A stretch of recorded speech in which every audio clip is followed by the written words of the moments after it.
Frances Coppola, you would have thought she was a film director, but she's not. She's a financial expert who used to work at the Midland Bank, and then she worked with RBS to try and push up the RBS profile before the financial crisis. About that time, she retired from banking and she became a banking commentator, and now she wants to write about the Greek crisis. I suppose she really ought to go and talk to Yanis Varoufakis. But I think if anybody's going to write about the Greek crisis, it ought to be him. He surely would know he was in the middle of it all. And what does Frances Coppola know? Well, I was very interested. I did some searching around, and then suddenly mahyar tousi's channel popped up, and he's clearly been interested in the same person, because Frances Coppola was brought out, she was wheeled out on the BBC to talk about Nigel Farage in a not terribly favourable way. Why would you? But at the same time, the BBC is supposed to be this icon of parity and balance, and it should have said Frances Coppola, somebody who has already said she doesn't like Brexit. She's got these sort of views. She thinks brexiteers are charlatans. So why don't we hear this before she opens her mouth? And she opened her mouth and she said very authoritatively that because Nigel Farage had paid off his mortgage, he therefore fell below the financial limit for having an account at Coutts, and therefore it had nothing to do, the fact that Coutts had thrown him out had nothing to do with his political views or his attitudes, or indeed who he was. It was purely a financial decision because he'd fallen below the limit.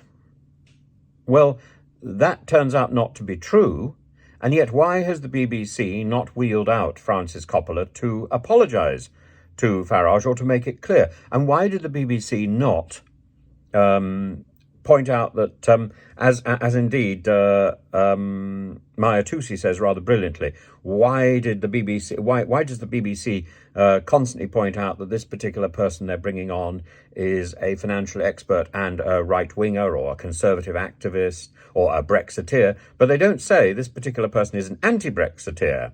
In fact, Frances Coppola is a self-confessed remoaner, and you know she's a contributor to the Financial Times. She has formerly written for Forbes. She writes for a wide range of industry publications. She writes for American Express FX. She's all over the place. I mean, does anybody check out what she thinks and how that conditions what she says? And I'm afraid this obsession with the BBC that it is that it is fair, impartial.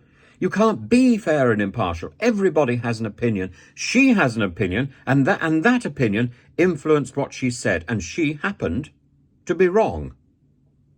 And yet the BBC think that's now water under the bridge.